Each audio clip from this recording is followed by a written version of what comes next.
Jangan bilang para pembunuh ini tidak tahu akibat membunuh. Tidak, dia tahu, dia sadar itu. Dia melakukan. Kenapa? Karena kalap, khilaf, dan kalap. Dua kata yang selalu berbungkus. Dalam kalap, orang menjadi nekat. Apa yang mendrive mereka? Menurut saya kuasa jahat.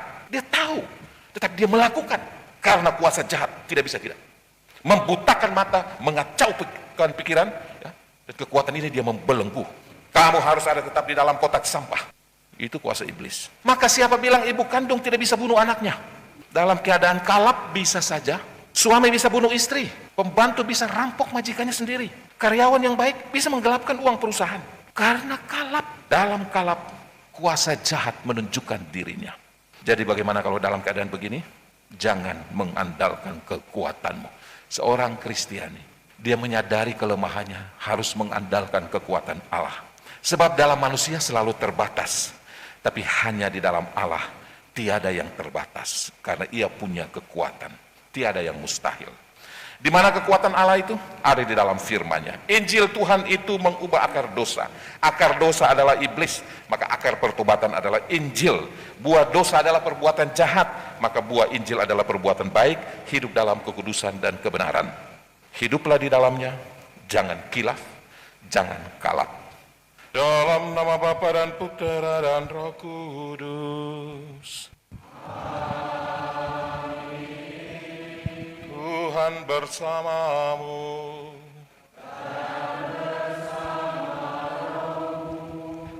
Selamat pagi Bapak Ibu Saudara yang terkasih, selamat datang dalam gedung gereja sementara ini maupun umat sekalian yang berada di rumah masing-masing memasuki hari ke-6. Tuhan mengundang kita lewat wajah senyum kanak-kanak Yesus. Kalau saya perhatikan di channel YouTube, saya suka membaca satu persatu doa-doa mereka yang menitipkan. Dan kita percaya, begitu banyak doa yang muncul, kita percaya pada kekuatan doa novena.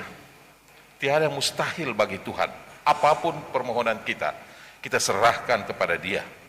Tema hari ini adalah bagi Tuhan tidak ada yang mustahil lewat peristiwa kabar gembira perkandungan Maria yang disampaikan oleh malaikat.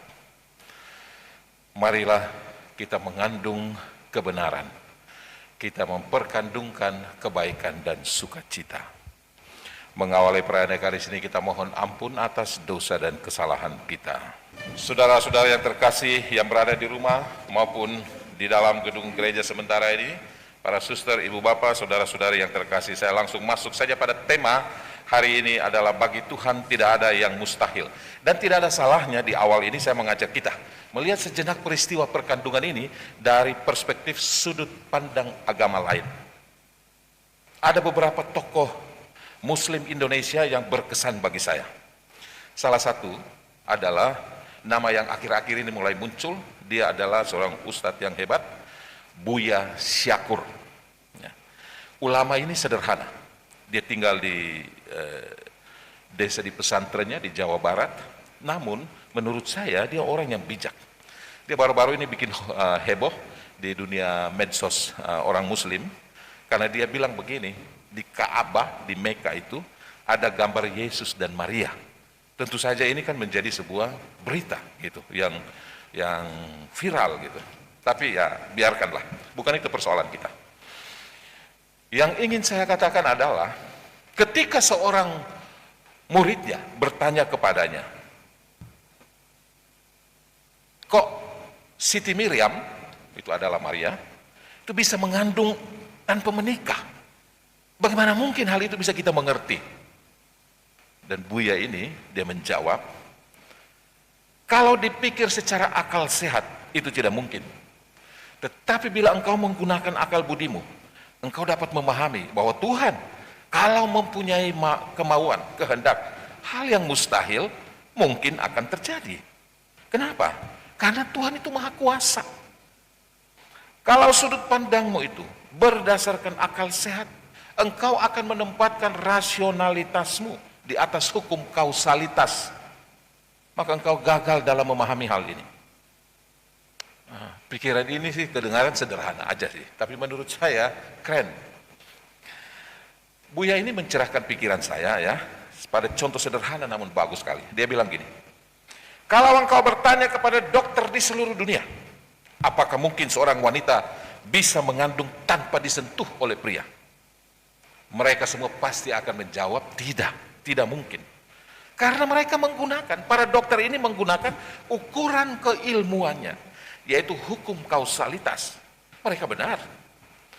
Tetapi bila engkau bertanya kepada Tuhan, maka akal budimu akan membawa engkau untuk mengingat bahwa bumi ini pernah dihuni oleh seorang wanita yang tidak pernah lahir keluar dari rahim wanita. Siapa nama itu? Hawa, Eva. Bahkan akal budimu akan menuntun engkau untuk melihat bahwa seorang pria tidak mempunyai ayah, tidak mempunyai ibu, tetapi ia ada di dunia. Asal muasal kita, Adam, Hawa. Manusia-manusia ini tidak dilahirkan. Ini di atas standar kausalitas. Makanya temukan di mana? Bukan di dalam kitab-kitab ilmu kedokteran, tidak ada. Tetapi itu ada di dalam kitab kehidupan, kitab suci. Bahkan akal budimu akan mengingatkanmu juga bahwa selain Adam dan Hawa, Tuhan karena Dia Maha Kuasa dapat menciptakan satu makhluk hidup yang tidak perlu kawin, tapi bisa melahirkan. Dia bisa berketurunan, tidak ada ayah dan ibunya, tapi ia lahir. Apa itu? Cacing. Jantan betina ada di dalam satu cacing itu. Ia dapat bertelur dari diri sendiri, tidak perlu kawin. Tuhan punya Maha Kuasa, bukan? Cacing aja begitu, kenapa engkau merasa aneh bahwa Tuhan menjadikan Bunda Maria mengandung tanpa suami?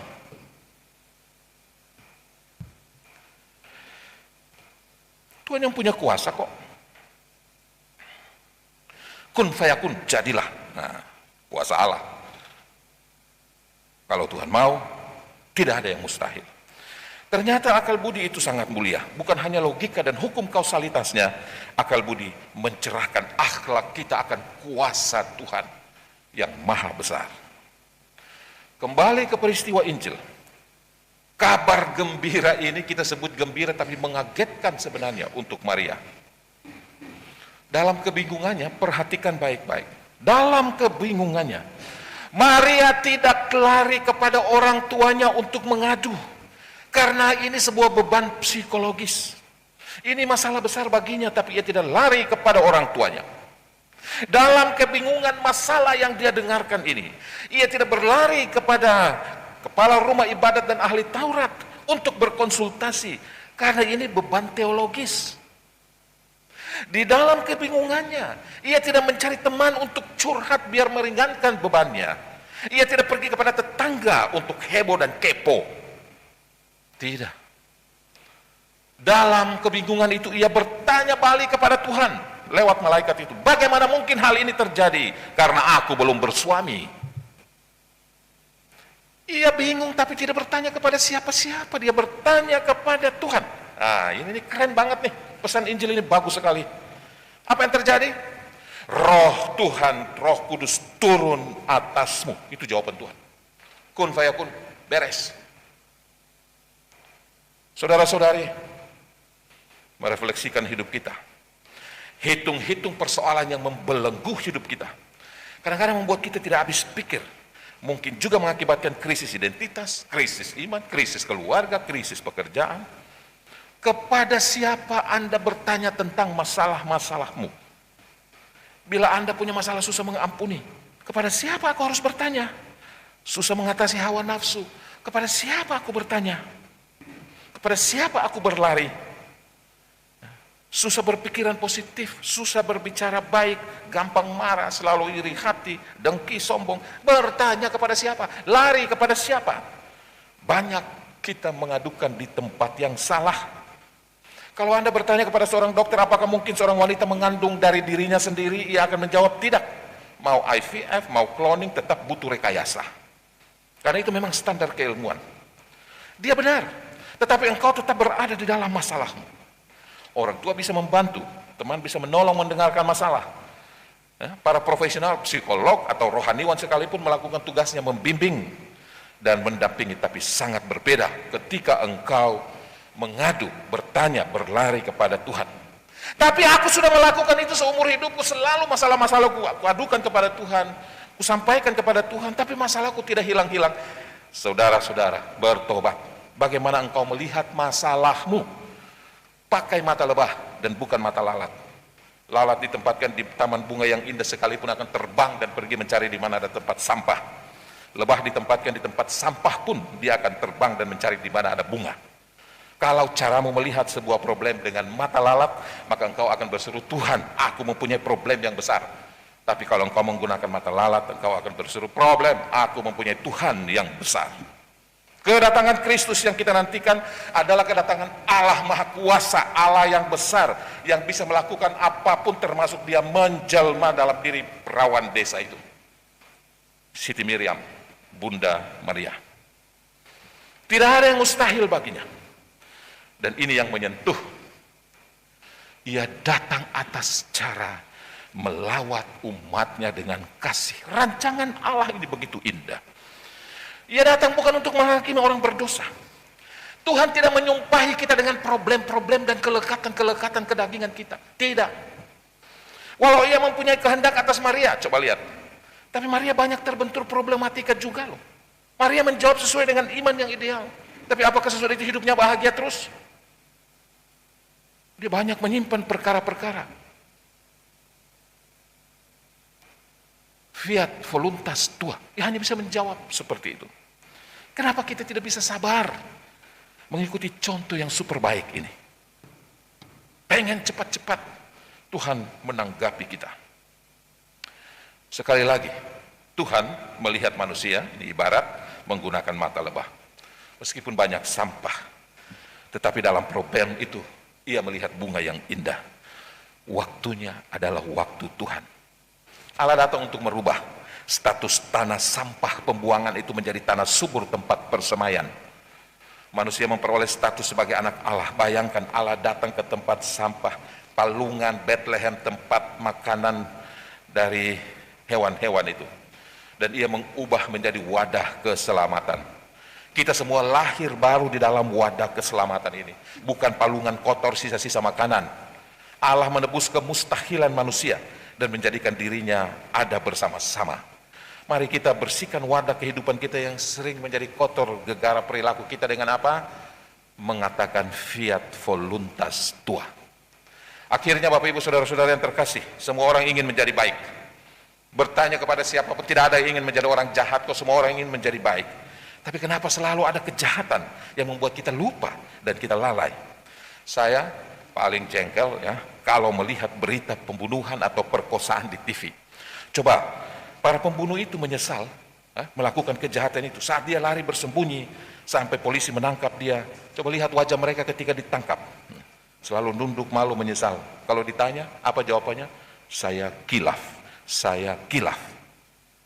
Engkau kilaf, tetapi apakah engkau bisa mengembalikan nyawa orang yang telah kau bunuh?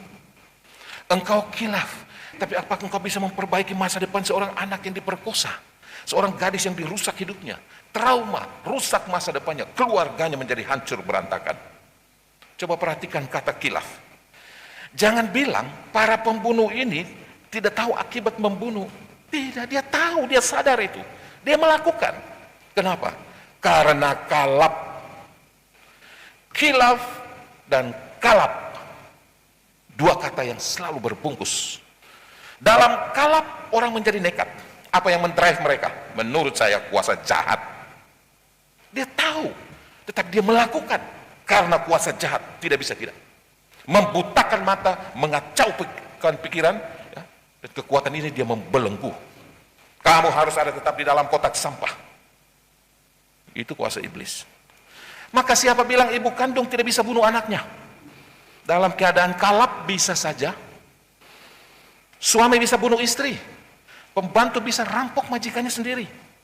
Karyawan yang baik bisa menggelapkan uang perusahaan. Karena kalap. Dalam kalap kuasa jahat menunjukkan dirinya.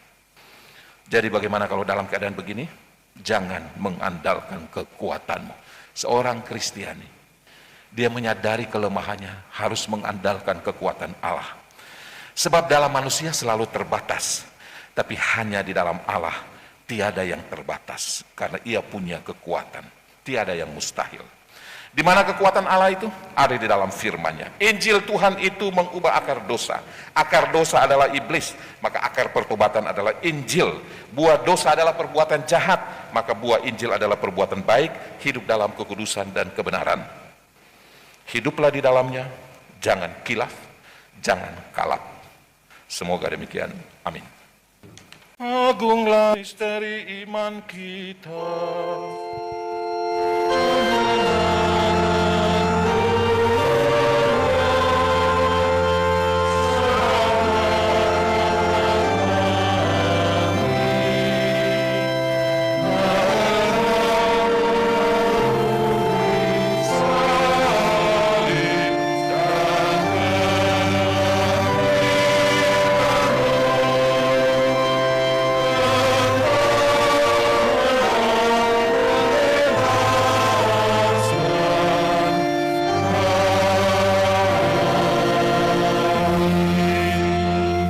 Dan marilah kita berdiri mengakhiri perayaan ini, novena hari ke-6 dengan berkat penutup. Tuhan bersamamu. Semoga saudara sekalian diberkati oleh Allah yang Maha Kuasa, Bapa dan Putera dan Roh Kudus. Amin. Dengan ini perayaan Ekaristi novena hari ke-6 sudah selesai. Marilah pergi, kita diutus. Amin.